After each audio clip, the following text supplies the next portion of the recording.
En esta ocasión vamos a revisar la oxigenoterapia de alto.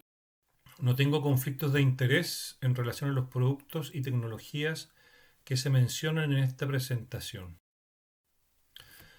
Bueno, la terapia con oxígeno sabemos que está destinada a prevenir y tratar los síntomas de la hipoxia, ¿cierto? Principalmente la hipoxia hipoxémica, que aumenta el trabajo cardiovascular y respiratorio, deprime el sistema nervioso central y se manifiesta muchas veces por cianosis e irritabilidad. La administración de oxígeno entonces hacia el gas que respira el paciente intentan lograr que la presión arterial de oxígeno y la saturación de pulso de oxígeno se normalicen. La terapia con oxígeno puede dividirse en bajo flujo y en alto flujo. Más que pensar en una cierta cantidad de litros de este gas por minuto, se divide más bien en si este flujo satisface 100% las necesidades ventilatorias del paciente o no. Y es así como ejemplos de bajo flujo son las cánulas nasales y las mascarillas simples y aquellas mascarillas incluso que pueden tener reservorio. Sistemas de alto flujo suelen ser mascarillas Venturi, los salos que han ido dando paso al uso de la cánula nasal de alto flujo y la tienda facial. Las ventajas de la cánula nasal de alto flujo incluyen un aporte de flujo de oxígeno, que puede ser solo o mezclado con aire en ciertos modelos, por encima del flujo máximo inspiratorio del paciente, a través de una cánula nasal, por cierto, con algunas particularidades. Se entrega un gas muy bien humidificado y a una cierta temperatura, en el caso del equipo pediátrico 37 grados. La mayor evidencia que ha logrado esta tecnología ha sido en estudios de recién nacidos pretérmino, en el manejo de distrés, en el manejo de apoyo post-extubación, no estando claramente definido qué es lo que es un alto flujo. Se acepta en neonatos un flujo mayor a 2 litros por minuto, en niños pequeños mayor de 4 litros por minuto y en adultos mayor de 6. A diferencia de otros sistemas de alto flujo, se puede llegar en adultos, con una cánula nasal para adultos por supuesto, valores máximos de 60 litros por minuto, que es lo que entrega el equipo Herbo 2.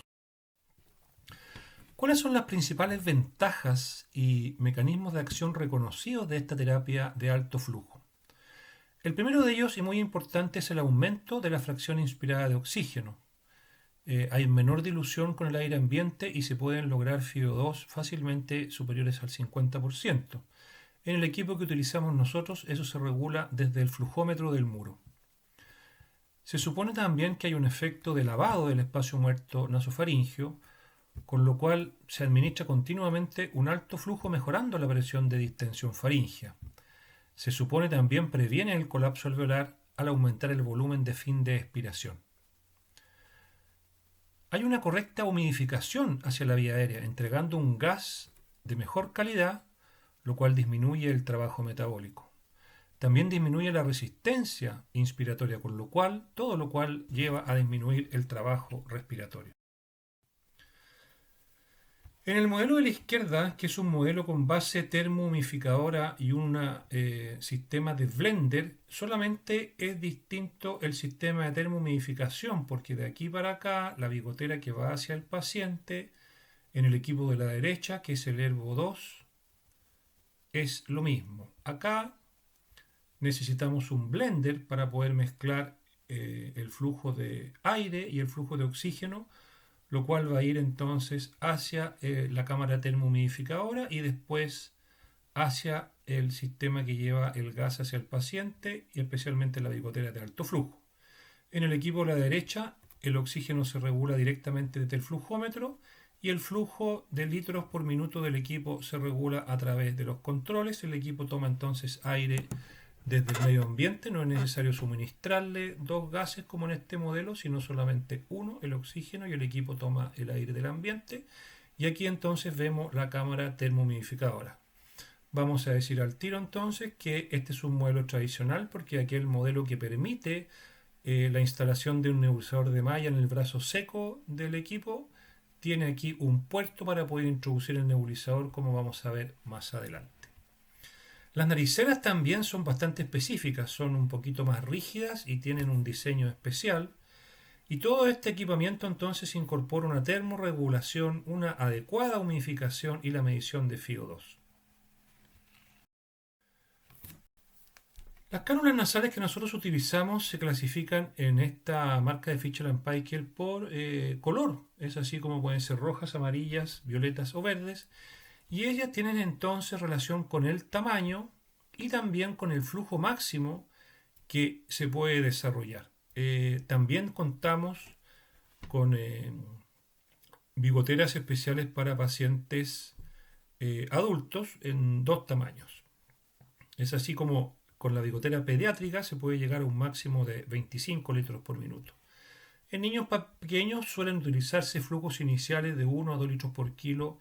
En niños mayores suele utilizarse 1 litro por kilo por minuto.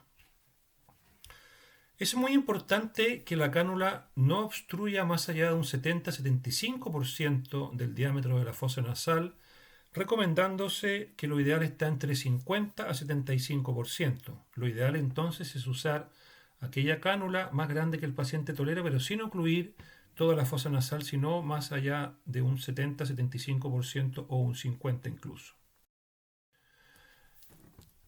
¿Qué es lo que se ha logrado evidenciar con el uso del alto flujo en pediatría? Donde hay mayor cantidad de publicaciones es en bronquiolitis, donde hay un grupo de pacientes, por supuesto, que se benefician con esta terapia, especialmente cuando no tienen una alta gravedad inicial. Se ha reportado como una herramienta interesante entonces para dificultad respiratoria de diferente tipo, como puede ser bronquiolitis o neumonía o incluso insuficiencia cardíaca, soporte respiratorio post-extubación, ayuda a destetar en algunos pacientes de ventilación mecánica y puede dar soporte respiratorio a niños que tengan tanto enfermedad neuromuscular como algunos pacientes con displasia broncopulmonar en un soporte por un tiempo más prolongado, como reportamos en un paciente del Hospital de Puerto Montt el año 2020. Quisiera comentar algunos estudios que nos pueden ilustrar un poco sobre esta tecnología. Este estudio se desarrolló en Santiago, en el Hospital Sotero del Río, entre junio del 2012 y el 2014, y dividió a 109 pacientes entre respondedores y no respondedores en las primeras 48 horas de evolución de la conexión a la cánula. Los criterios médicos para ingresar al estudio eran subjetivos: obstrucción bronquial, leve moderada. Se exigía solamente una radiografía que no tuviera más de un compromiso parenquimatoso de un cuadrante o patrón intersticial. Se utilizó flujo inicial de 2 litros por kilo minuto y a medida que el paciente mejoraba se iba retirando el soporte paulatinamente de un modo muy pausado. Antes de conectarse, los pacientes se tomaban una radiografía y gases, y una de las críticas que se le podría hacer al estudio en ese tiempo: las terapias aerosolizadas se hacían con un nebulizador estándar con la cánula nasal in situ. Vamos a ver hoy día que eso no es.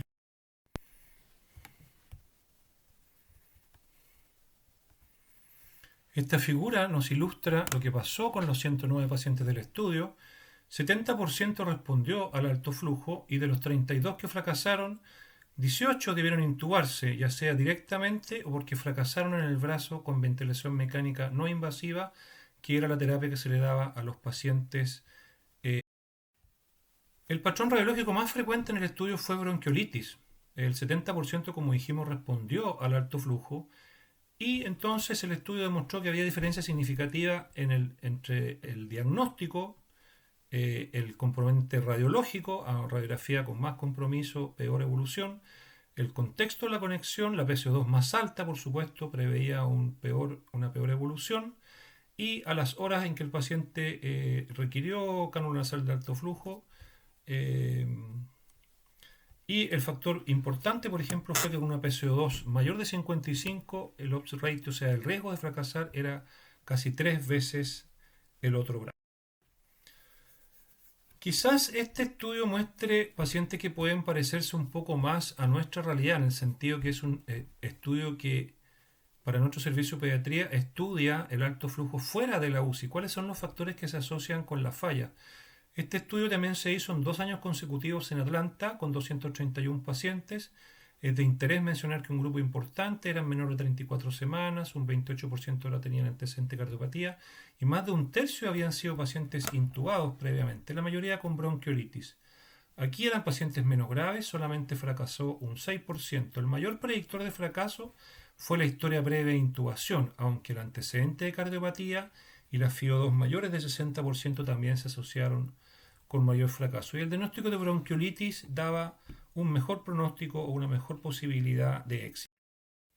Aquí puede ver entonces que los pacientes que tenían cardiopatía eran solamente un 25% los que no fallaron y más de un 50% en la falla. Solamente un tercio de los pacientes que tuvieron éxito tenían antecedente de intubación, aquí 2 tercios. El 65% de los pacientes que tuvo éxito tenían bronquiolitis, aquí solamente un tercio.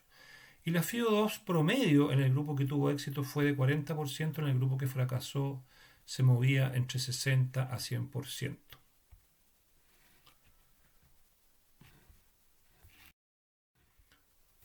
Quisiera comentar otro estudio.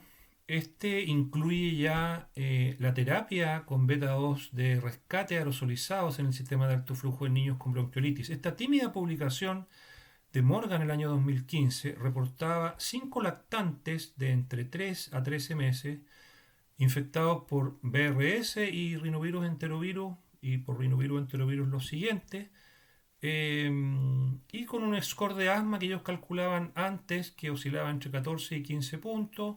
Comparaban entonces lo que podía pasar si lo nebulizaban con un nebulizador jet y mascarilla, o si agregaban el beta 2 en el circuito de alto flujo. Es interesante en el modelo que ellos nos ilustran que el nebulizador de malla en esta configuración va en el brazo húmedo, es decir, a la salida del nebulizador. Vamos a ver más adelante que la configuración actual más aceptada, y el equipo que usamos nosotros es obligatoria, es en el brazo seco, es decir, a la entrada del termohumidificador. Ahí estaba la llegada del oxígeno, por acá vemos la llegada del segundo gas, que es el aire que va hacia el sistema, ahí está el blender, y entonces sale aquí el brazo húmedo donde se está nebulizando el beta 2 hacia el sistema que va al paciente, y más allá la bigotera.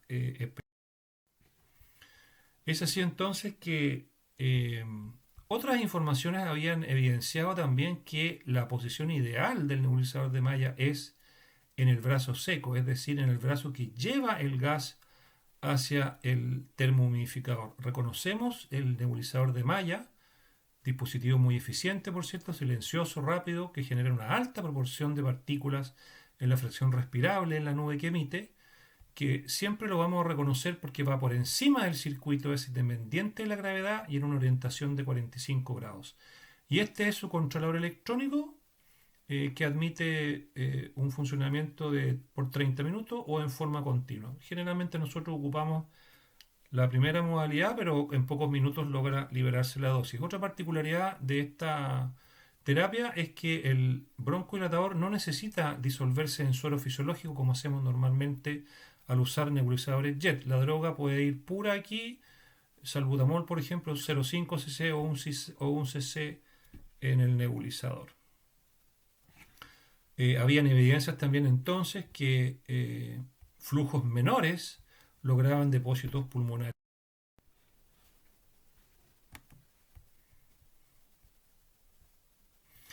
Es así entonces que en la configuración de una cánula nasal de alto flujo, nosotros teóricamente podríamos tener nuestro nebulizador de malla a la entrada de la cámara termohumidificadora, brazo seco, a la salida de ella, posición B en la figura, brazo húmedo, o cerca del paciente entre el corrugado y el inicio de la cánula nasal. Es interesante hacer notar que flujos más bajos se relacionan con depósitos pulmonares más altos, que las posiciones A y B aparentemente son mejores que cerca del paciente, y que claramente no se recomienda actualmente nebulizar. En esta configuración, esta figura nos está indicando entonces cuáles son las configuraciones posibles en el brazo húmedo, a la salida de la cámara termohumidificadora o aquí muy cerca de la cánula nasal del paciente. Posición distal y posición proximal. Esta interesante fotografía nos ilustra el primer paciente que recibió en nuestro servicio esta terapia de alto flujo, y en la cual pudimos utilizar un nebulizador de malla para administrar broncodilatadores. Aquí vemos entonces que la cámara termohumidificadora debe disponer de este puerto para poder introducir nuestro nebulizador y administrar el medicamento a través del brazo seco. Posteriormente entonces el gas va a llevar hacia el paciente por la canula nasal de alto flujo el broncodilatador. Aquí hay una foto más panorámica donde nos muestra el equipo, el nebulizador de malla, el brazo húmedo hacia el paciente y este es el gobernador electrónico. Es interesante hacer notar que los estudios experimentales que intentan saber cómo es el depósito pulmonar bajo diferentes circunstancias, en general se parecen mucho a esta figura. Tenemos el nebulizador de malla en esta configuración en el brazo seco, el aporte de oxígeno hacia la cámara termohumidificadora, el corrugado calefaccionado y la bigotera de alto flujo en este modelo con un simulador de la respiración. Y aquí entonces, en lo que vendría siendo la tráquea del paciente, se coloca un filtro y se estudia entonces cuál es el depósito pulmonar en este filtro en diferentes configuraciones, con diferentes flujos sobre todo, o variando otras características del sistema.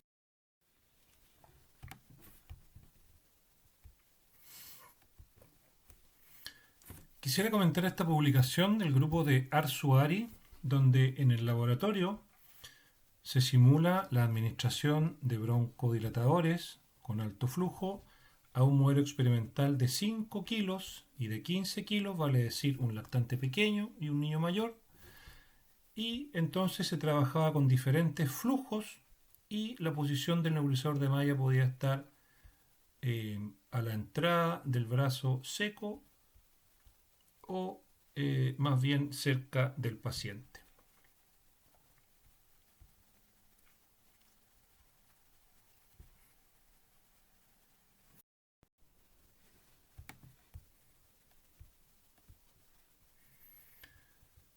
En el modelo de 5 kilos, las respiraciones eran de 30 por minuto en un modelo quieto y en uno más estresado de 60, y en el modelo de 15 kilos de 20 y de 40 respiraciones por minuto. El aporte de alto flujo empezaba en 1/8 de litro por kilo minuto, 1/4, medio, 1 y 2 litros.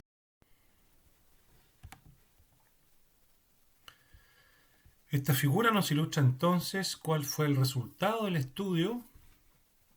El promedio de los pacientes presentó un depósito pulmonar mayor, en torno al 10% a flujos bajos de 1/8 y 1/4 de litro por kilo minuto, y ya cercano al medio litro por kilo minuto se producía una gran caída que se acentuaba más con 1 y 2 litros. Es decir, flujos más altos nos llevan a un depósito pulmonar menor. Y es así como actualmente en algunas guías se está recomendando bajar momentáneamente el flujo del equipo mientras se administra el broncodilatador para una vez terminada. Quisiera terminar esta presentación recordando esta magnífica actividad que se hizo en el hospital el 2018 cuando el doctor Francisco Prado nos vino a ilustrar. Recién venía llegando esta tecnología a nuestro servicio, que por cierto fue el primero en el hospital de disponer de esta tecnología mucho antes del COVID. Les agradezco su atención y los espero en el interesante taller práctico donde veremos lo que hemos tratado en esta exposición. Gracias por su atención.